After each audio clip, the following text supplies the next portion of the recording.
Retro Hangover is supported via Patreon by listeners like you. We do especially like to thank patrons Lyle McKarns, Ashton Ruby, Randall Quiggle, Tony G, Studstill Smash the Milkman, Katie Quigg, Paul Romalho, Raging Demon, JC, Meagan Caruso, MaskedKeaton, Andrew Liguori, Ozzy Garcia, The Retro Vixen, Adam from The Good, the Bad, and the Backlog, Thunderdome Gaming Society, Dischimera, Jenny E, Rick Firestone, ParallaxPuddles, Keith Gasper, Dave Jackson, Eric Gess, Kayla Jackson, Nomad from the Retro Wildlands podcast, Ashevent, and Alan Bingham. Your continued engagement and generous donations are deeply appreciated.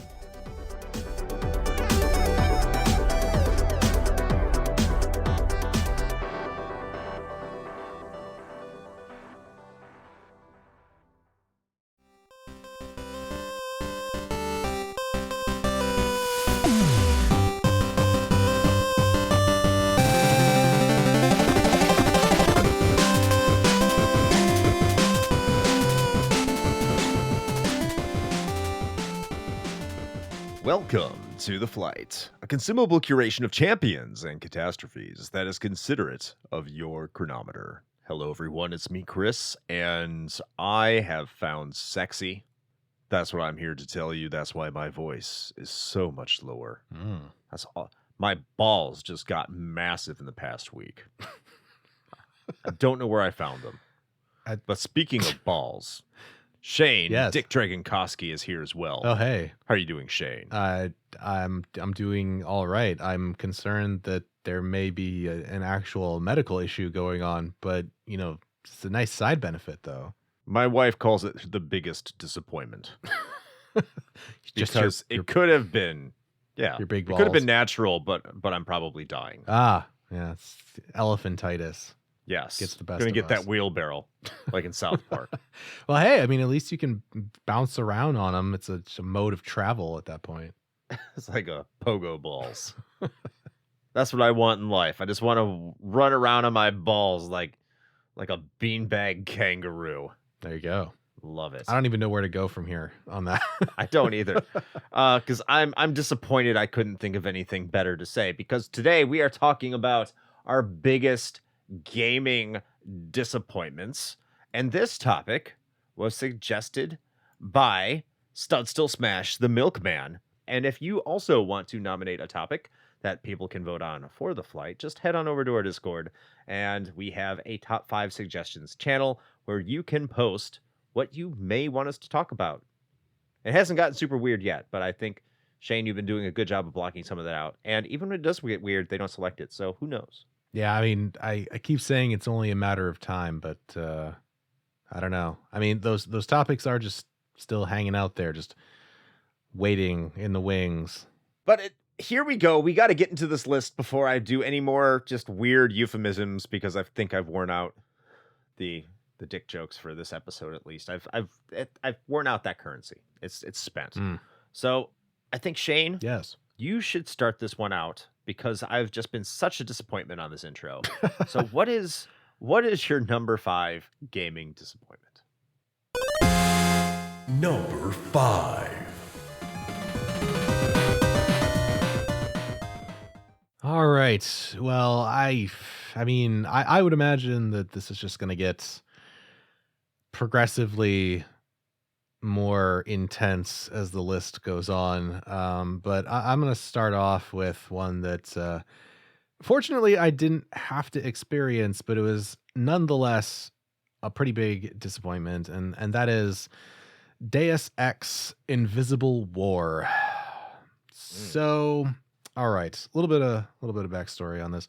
So if you're not familiar with it, the original Deus Ex, which, by the way, I didn't realize this until I read the Masters of Doom book recently, but part of John Romero's just ongoing, overflowing amount of fucking hubris that he had after he had all that success. Don't believe you. Yeah. With id Software, outside of Daikatana, although that was kind of related to it because they created Ion Storm, and one of the happy sort of side effects almost of Ion Storm as a development / publishing house was Deus Ex. It was not going to be like a mainline thing, but they were involved in, I believe, a publishing and pseudo development capacity because they sort of brought some other folks on that were like working on making that. At least we got that, because boy did Daikatana suck. And spoilers, that's actually not on my disappointments list because I stayed the fuck away from it. Especially after we saw that full page ad about him making everybody his bitch. But anyway, this is not about John Romero. It's about Deus Ex. So the original was and is just a fucking fantastic, incredibly deep and complex, sci-fi character RPG. And I will be the first to say that it's got a pretty steep learning curve, and it takes a little bit to get used to. It is not necessarily super player friendly right off the get because there's a lot of systems to understand. And when I say complex, I do mean that.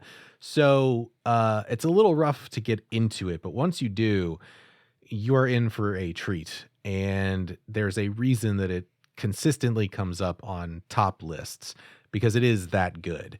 And so you follow that up with Invisible War, which, Deus Ex on its own, even though it was successful, was still pretty niche. And so by virtue of that, you had an audience that was, a pretty small but dedicated fan base.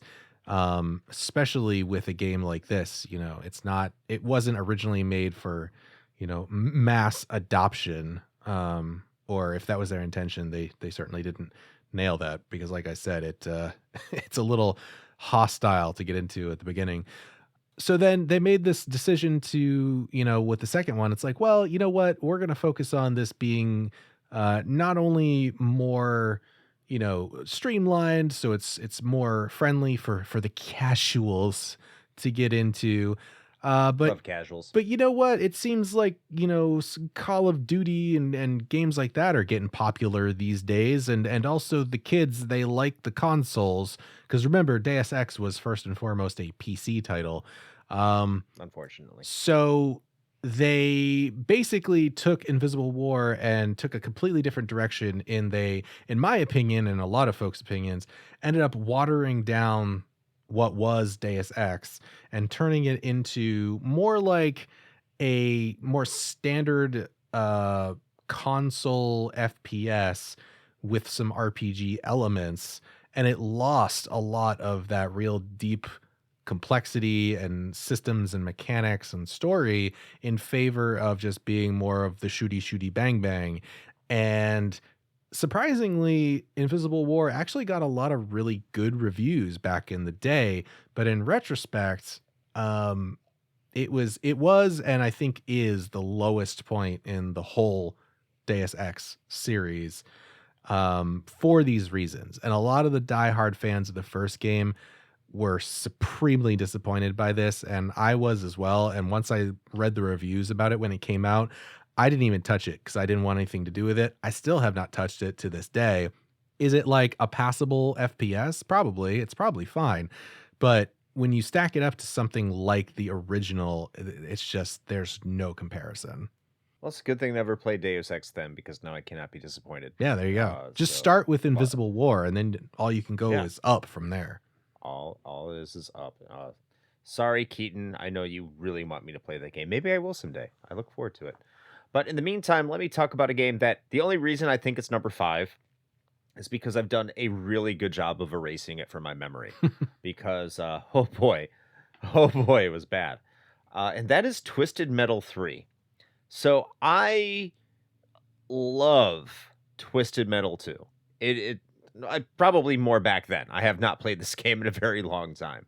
So it maybe has aged like shit. But I do remember playing Twisted Metal 2 like all the time as a kid. Like constantly. So as you can expect, Twisted Metal 3, when it was coming out, like everyone was excited for it. It had fucking White Zombie, or I don't know, he may have been Rob Zombie by the time. What was Dragula White Zombie or Rob Zombie? Dragula was Rob Zombie. Okay, so it was Rob Zombie by this point. So yeah, Rob Zombie's going to be on the soundtrack. Like fucking yes, and it's Twisted Metal. Yeah, exciting. Except it wasn't exciting. It was complete garbage. It sucked. It was terrible. And it would keep on playing Rob Zombie music, which I think was the saving grace of the entire series. Well, not the series. No, of the game. Because there was nothing good about this. The physics were terrible. The way cars drove, like, again, physics, I guess, was terrible. Just the way it was organized, the way it looked, the level design, everything was just fucking awful. And the one of the great things about Twisted Metal 2, if you like the soundtrack, which I do, is that it's Redbook audio. So you could take the CD, you could put it in your CD player, and you can listen to it as you're reading, like, as a middle schooler, what was it called? Mateo, like the story of some rat knight or something like that in your butterfly chair back in 1996 and 97. There you go. There's your throwback. So that was my comfort food. But no, I couldn't even get the Rob Zombie fucking soundtrack off that CD to somehow compensate for the mental scarring that it gave me. Thank God the scarring was so bad I don't remember most of it, and that's why it's my number 5. Right? Because this, obviously, the way I'm talking about it probably is going to be much higher compared to the way I'm talking about a couple of the ones up on the list that are higher because of recency bias. But yeah, fuck Twisted Metal 3. Like, as soon as I wasn't even going to put that on the list, I was going to put Street Fighter 3. But then, like, for some reason, 3 triggered this mechanism of, like, PTSD in my mind. And then I saw Sweet Tooth and was like, I have to talk about this. So there you go. Please don't make me unlock more of this. It's slowly rising. Like, already I'm regretting it putting it number 5. So before I say any more, Shane, I got to kick it back over to you. Number 4. All right. Well, my number 4, actually, I didn't even plan this, but my number 4 is a number 4, as it turns out. It's Fallout 4. And man, was this fucking disappointing. All right. So, I mean, I know that there is a contingency of folks out there that would say that Fallout 3 and everything that's come after has been disappointing because they're the hardcore fans of the first 2 isometric Fallouts. And, you know, I could see that. I'm not one of those people, but I thoroughly enjoyed Fallout 3. I thought the way that they were able to translate the world of Fallout from those first 2 games into this expansive first person experience was great. I mean, it was buggy as fuck, but we came to expect that. Not saying that that's an excuse, but it is what it is. But just the experience was just awesome. You know, it was one of the times where being let loose into this open world actually felt like an adventure and not just a forced collectathon or go from point A to point B. You know, and then that being followed up with New Vegas, which still to this day in a lot of people's minds is like peak 3D Fallout, mostly for the storytelling. And then you go from that, which is arguably a very high point, and then they follow it up with Fallout 4, which I was super psyched about. I had really high expectations, as did a lot of people. And honestly, it just fell real flat. I've still to this day, I have not finished Fallout 4. I can't bring myself to do it. And there are a number of reasons. Some people point to the weak writing, which I would tend to agree with. It seemed to lack that sort of like undercurrent of humor. I would even go so far as to say like dark humor that was present in 3 and especially New Vegas. And also just the gameplay. Like, it didn't seem like there was much in the way of innovation there, and the things that they did add, I felt were not net positives. And one thing that stands out in my mind is the fucking like building system with the settlers. The settler system is just garbage. It was totally unnecessary. Okay, having played Fallout 76, I've come to appreciate the building thing. Like, I liked building my little fucking outpost in 76. That was fun enough. I still think the first person building is janky as shit, but that part's okay. And if it had been just that in Fallout 4, I think I would have been all right with it. Like, it would have been like, oh, this is a neat thing you can do, and you can build your house or turn it into a fucking castle or a fortress or whatever you want to do. Okay, cool. That's fine. I would be okay with that. The thing that irritated me so much that it's probably the biggest reason I stopped playing Fallout 4 was those goddamn settlers radioing me every like 10 minutes to just be like, hey, you need to come back to the settlements. Something's going on and we can't handle it. It's like, motherfucker, the reason I'm playing this game is to live the fantasy of being this like lone wanderer in this like irradiated wasteland, not being fucking bothered every 10 minutes by what is essentially a phone. That's real life. I have that now. I don't need that in my game. I don't need some motherfucker calling me up constantly needing something. Like, just leave me alone and let me explore the wasteland and kill, radiation zombies and stack my inventory full of unnecessary shit like forks or whatever. Like, that was the biggest reason that I liked Fallout 3, was that I could just run off into the wastes and just find things, just the exploration. That was what really sold that to me. And that's why I put so much time into that game. And I felt like Fallout 4 was actively trying to get me to not do that by constantly asking me to return back to this dumbass settlement to go solve these people's stupid problems. So yeah, that's why it's at my number 4. It was such a letdown from Fallout 3 in New Vegas. It's funny you say that, because I kind of consider Fallout died after 2. But I understand a lot of you guys like first-person shooters. Yeah.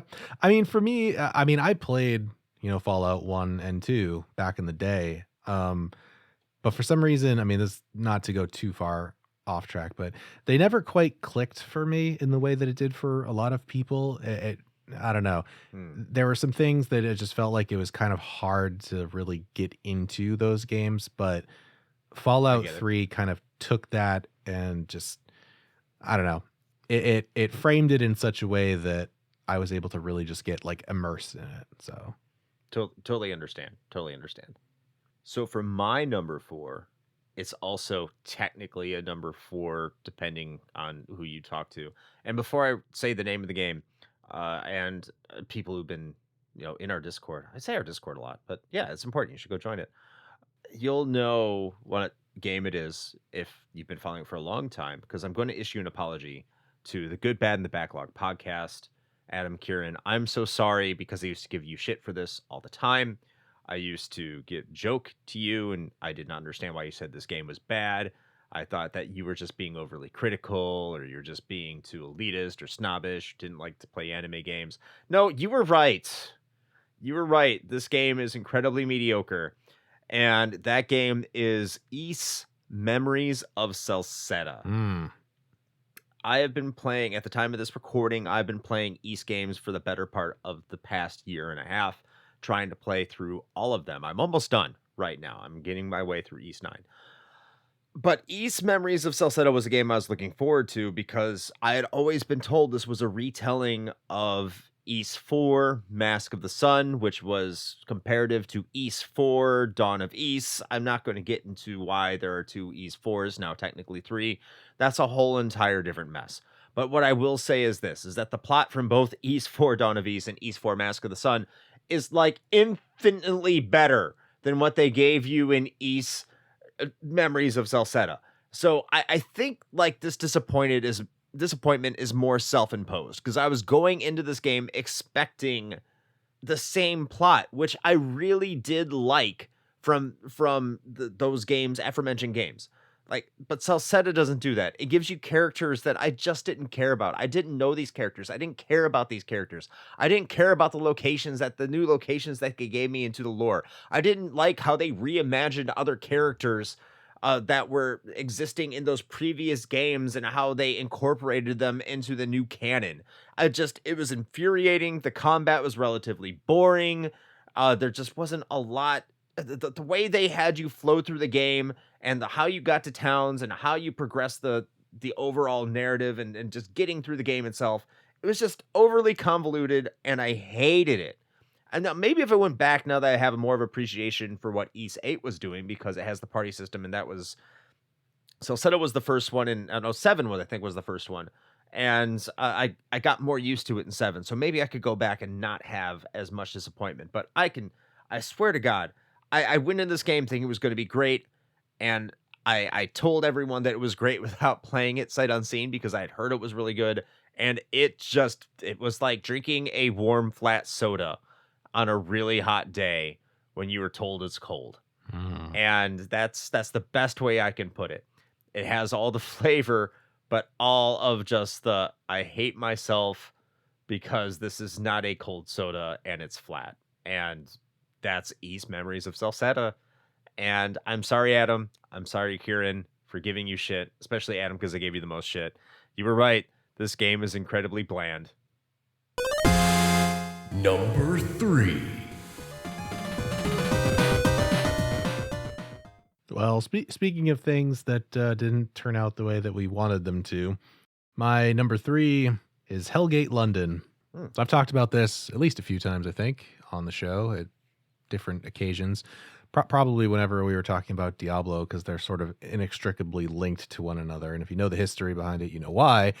But yeah, man, I still to this day, I'm just disappointed by how that whole thing turned out, because it's such a cool premise. It really is. Like I have the novelizations of Hellgate London sitting over here on the shelf in my office, and it's such a cool idea. Like the fact that, you know, you have this like sort of this futuristic but also sort of post-apocalyptic London, where it's not your typical like Mad Max sort of post-apocalypse, but like, you know, you've got a mix of magic being a thing in the world, but also demons, hence the Hellgate thing. And then also like basically power armor, but paladins, like they're like they're like space paladins. It's like you can play as a melee character, Space and Paladin. you're essentially a paladin, like a knight, but you're in a full suit of armor that's like this super space age looking thing, and you get like these cool badass futuristic looking swords and whatever, and you play right alongside people who are like, you know, magic casters essentially, or like demon summoners, or, you know, shit like that. And then of course you have the, you know, the dual wielding gun character, the edgelord, as it were. But it was just such a cool premise, and it got wasted. And they had such grand visions for this, and I think that's part of what sunk them, is that they were, and I just realized that they were called Flagship Studios, so no pun intended there. But they had this whole vision. That's why it was called Hellgate London, because they were gonna do this and have like releases and expansions for different major cities all over the world, where these Hellgate rifts were opening up, and you had to go and, you know, stop them and close the rifts and all this stuff. And it was, God, if they could have pulled it off, it would have been so cool. It was basically 3D Diablo. And even with all the warts that this game had, and the extremely rough launch, and actually it didn't get all that much better over time, but my friends and I played the shit out of this game because it was just super fun to play at co-op. And I just really wish that it had been made by a developer that had the money and the resources to put the amount of time that was required to fully bake this idea and really get it out the door. And also probably not try to build your own engine, because that was a bad idea. That almost is never a good idea. But yeah, man. And then for it to like be this shell of its former self when it got bought out by Hanbitsoft, which I believe is a Korean publisher, and they turned it into this free to play garbage thing. It was an unceremonious end for what could have been a super kick-ass, like, long-term game. And yeah, I'm still disappointed to this day. So that's why it's at my number 3. All right, my number 3, I'm going to keep it really short and sweet because the game itself isn't bad. Like, you should go and track down and play this game. It's a good game. But the version I played of it was really bad, and it had been a long time since it came out. So I was very disappointed when I finally got my hands on it. And that is Grandia 2 HD, the HD remaster.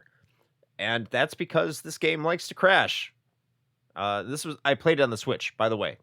So if it doesn't do this on other versions, hey, whatever. But this is my experience on the Switch, which this game will crash if you boot it up and you play it. Like, this only happened to me when I would load up a save after not playing it for a while, and I close the software and load it up. The first time you play, after 10 minutes, the game would crash, and then after you boot it up after it crashed, it played fine.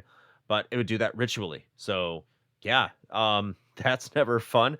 Additionally, a lot of the textures in the movies, just they didn't up-res them like they did everything else. So you have these really low resolution movies, standing next to these like really high res up-res polygons.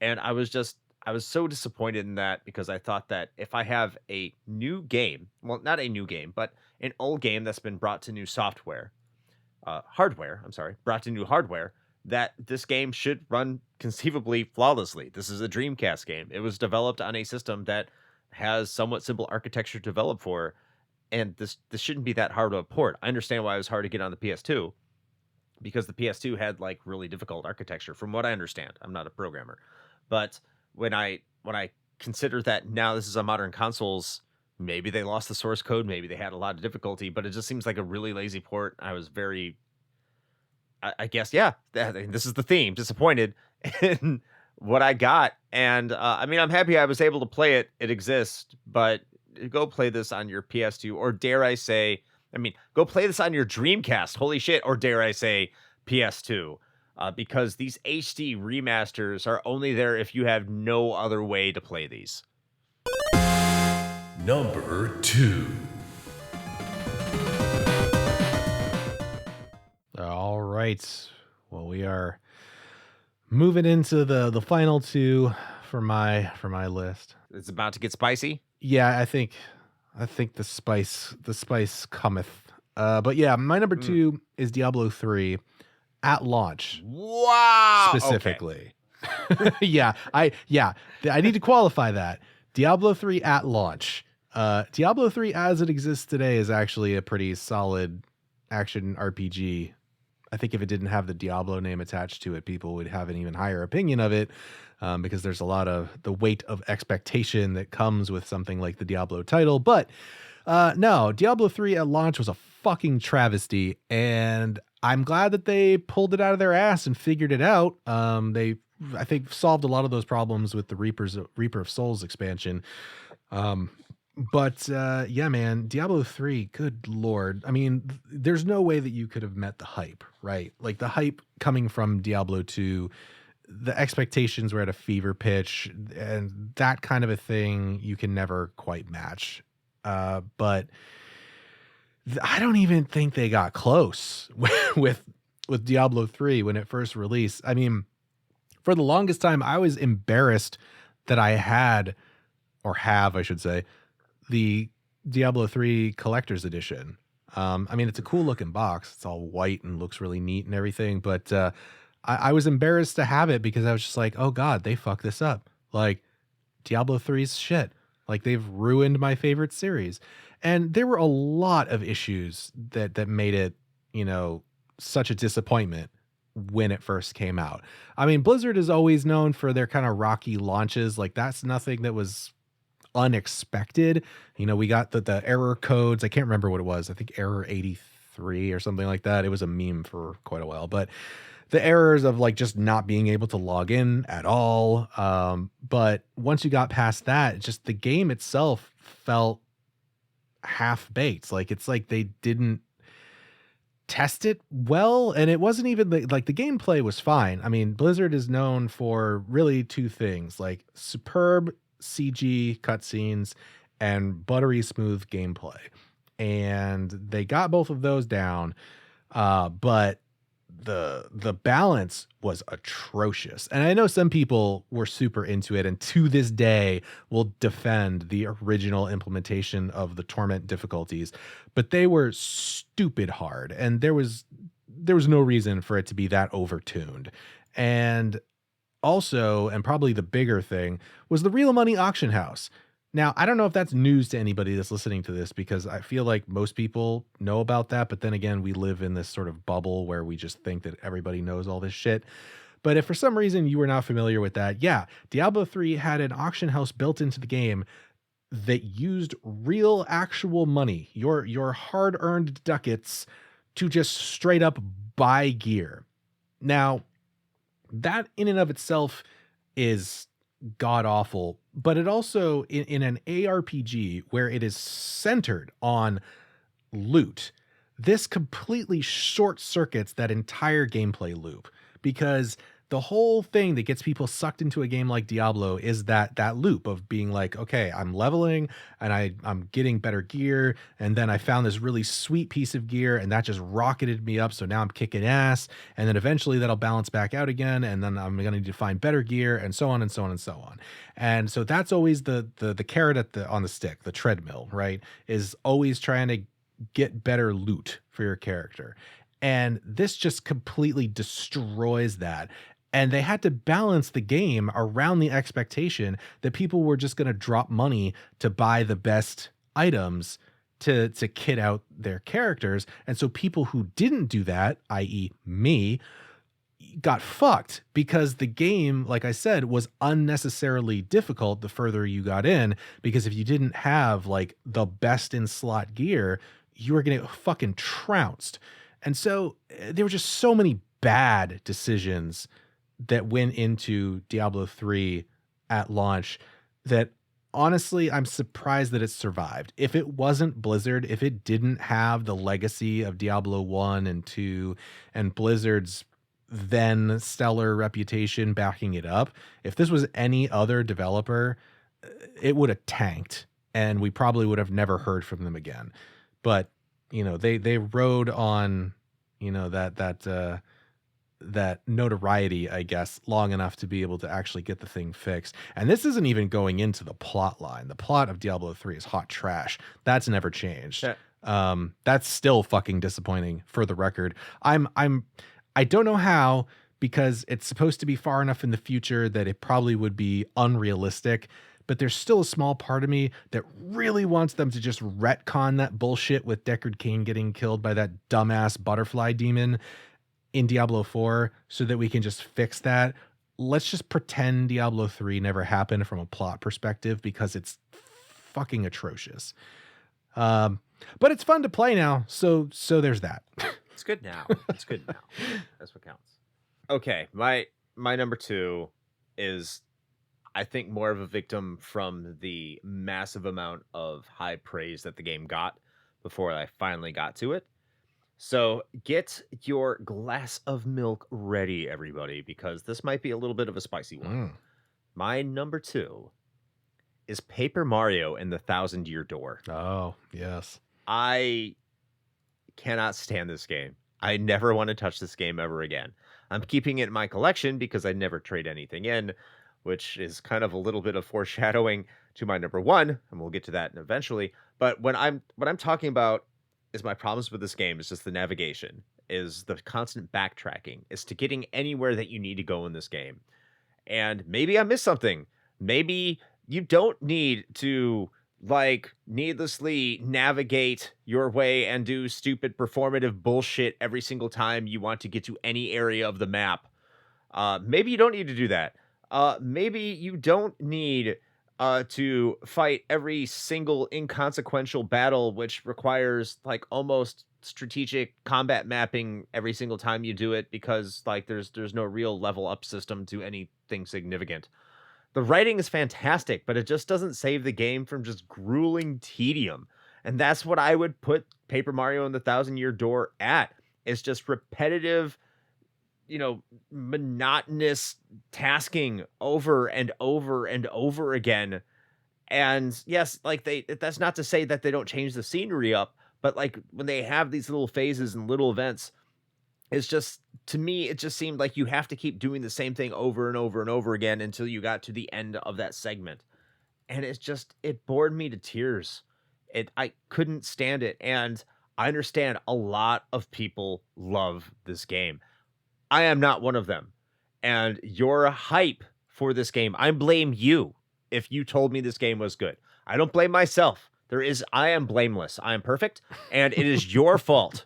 It is your fault that I do not like this game. I just want you to know that. Do not look at me with incredulity.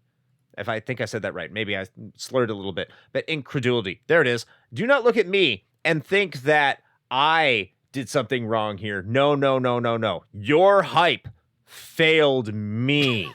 No, it's the kids that are wrong. Me. I am always right when it comes to good and bad games, and this game is bad. It is boring with fantastic writing and graphics, decent music, but it's just a boring game. All your fault. I am blameless, and I will take no further questions. Thank you, Shane. Number 1. All right, well, on that note, I don't think that this will be surprising to anyone, but if it needs to be said, I would actually laugh my ass off if we somehow both picked the same thing. But my number 1 is it's just Konami, just in general. Just all of Konami, everything that has to do with Konami. They're one big constant fucking disappointment. And the biggest thing for me is that they are holding hostage some of my favorite IPs, and they refuse to let them out of their fucking death grip and let someone else who would actually do those IPs justice fucking take them over. Because heaven forbid we stop making motherfucking pachinko machines.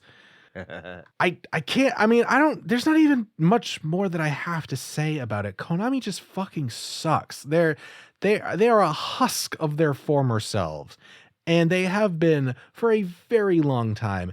And the fact that they are just holding these fantastic intellectual properties essentially hostage so that they can just milk them for cheap bucks in a fucking gambling hovel somewhere it's just insulting. It's frankly insulting. And, fortunately, there are plenty of other people who have made things that are, let's say, spiritual successors or heavily inspired by, a lot of these series that are more or less dead at this point. But and I feel personally attacked because somehow I ended up liking a disproportionate number of Konami IPs, and the fact that they've made a lot of good ones, man. Yeah. The fact that they're all effectively dead or dying, it's so sad. It's so sad and just completely infuriating. So yeah, they absolutely deserve the number 1 spot on everybody's list. Everybody should be disappointed in Konami. That is what I'm saying. Like, we've said it before because it's a meme and Jim Stephanie Sterling and what have you. It's basically just a catchphrase at this point. But there's a reason for it. They fucking suck, and they will continue to suck. And hopefully at some point, I wish they would just go bankrupt or some shit so that they would just have to sell off their IPs, and hopefully someone with, some shred of dignity would actually pick them up and do something worthwhile. But until that day, fuck Konami. Yes, fuck Konami. I agree. 100% agree. But my number 1 is not Konami. I think you made a fantastic pick for what it's worth. That is a glorious pick. Well, thank you. Konami deserves all of the hate, even more than Paper Mario and the Thousand Year Door. But I am going to discuss a game that deserves more hate than possibly Konami, in my opinion. This is a game that I actively pre-ordered. I looked forward to. I don't pre-order a lot of games. I still don't. In fact, this is one of the games that has really convinced me not to pre-order. This is a game that I bought one of the first games I bought and looked forward to after joining the military. It was from a series that was near and dear to my heart. It was for my new system, the DS, and I couldn't believe that the series was finally getting a sequel. And I hate to bring this game up because I have said repeatedly in the past that this game does not exist.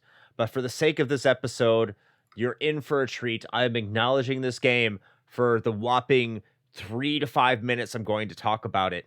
And it's called Lunar Dragon Song. This game is awful. Fuck this game. Who comes up with a design concept that when you're fighting the enemies, you can either choose to get experience points or money? You don't get both. You have to choose. Oh, and while running around the world map, if you want to run instead of walk, you lose hit points. Because that's what it costs to run.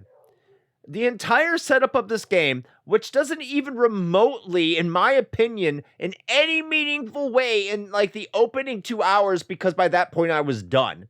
I think I actually put like 5 hours into the fucking game. I put like enough to make the determination this is hot trash. Does it connect to anything remotely resembling Lunar 1 or 2? It just says it does. It just says, hey, fanboys, we made a game for you to come over and purchase, and as part of this continuation, you remember your childhood and how much fun you had with the Sega CD and the working designs and everything? Well, we're Ubisoft, and we're going to bring over this game, and you're just going to love it. And you know what? Don't love it. Don't play it. And that's all my acknowledgement. That's all the acknowledgement I'm going to be giving to this game. It does not exist. It never existed. If you find a copy, burn it. I don't care. Fuck game preservation. This completely tanked a series which has enough problem getting traction in the West as it is, that you don't need this game to exist. It needs to be thrown into the black hole. It needs to exist in the ether. It needs to be just shoved into whatever depository you put things in simulation theory into, so that can be erased out of my existence. What I consider existence. Because you know what? At least with Twisted Metal 3, I can forget about it. I can forget about the disappointment because Twisted Metal 2 was right there and Twisted Metal Black exists. So that's always a good thing. But we haven't had a single new, unique story in the series since this disaster of an attempt. So yes, in terms of the narrative, in terms of the beautiful overarching story that is the two Lunar games, it's completely submarine by this flaming dumpster fire rat pile of cow shit. Yes, I'm including rats and cows. Wow. Because fuck it. Fuck this massive... You already said it. I already said it. Fuck this game. Fuck Lunar Dragon Song. Biggest gaming disappointment. The first game I have ever gone back to GameStop and said, get this away from me. This is the first game I have ever sold in my entire life. And the only other game I could remember turning back into GameStop, and I actually didn't because it's cursed, is Final Fantasy X too. But this is the first one out of two games that I've looked to trade back in my entire life. Fuck you, Lunar Dragon Song. I am thoroughly surprised that Mighty Number 9 did not make your list somewhere. Haven't played it. Haven't played it. I thought you backed it. No, I didn't. I didn't back it. Oh. Somehow I have 3 copies of it. I don't know how. Well, I guess that wraps that up then. So there you go. I mean, are there more disappointments? Sure. Yeah, there have been plenty. I mean, had I actually played Spore, you can bet your ass that would have made the list, because Probably. that was a huge disappointment to basically everyone. I mean, you could make dick monsters, so there is that. It can't be that. Yeah, it's probably the one saving grace, actually. But yeah, there were plenty of them. But I think that, or Perfect Dark Zero, that's another one. Almost made my list, but didn't. But yeah, suffice to say, with the glut of games that we've had over the decades, the chances of there being a lot of disappointments are pretty high. pretty high. So you know what? If you ever want to hear more of these, you can suggest that. Maybe a Gaming Disappointments Part 2 or something. And in order to do that, you got to become a patron. And how would you do that, you ask? And I'm glad that you did, because I can tell you that is by heading over to our Linktree, Linktree/RetroHangover. It's all there. The Patreon is there. The merch store is there. Our socials are there. The YouTube and the Twitch, they're there. Everything in one convenient spot. So please go check that out. And speaking of that, Twitch, we do that every so often, maybe even once a week. Chris, what do we do? What do we do there? So if you head over to twitch.tv/retrohangover, see, I got the deep voice again. Ooh. I'm back, baby. The balls have returned. You got the balls have returned. I'm pogo balling. If you head over to twitch.tv/retrohangover on Sundays at 9 p.m. Eastern time, you can see us stream some game. I don't know what that game might be. Could be a spoopy game. Could be a random game that makes me pissed off. And that doesn't take much, to be honest with you, at this point in my life.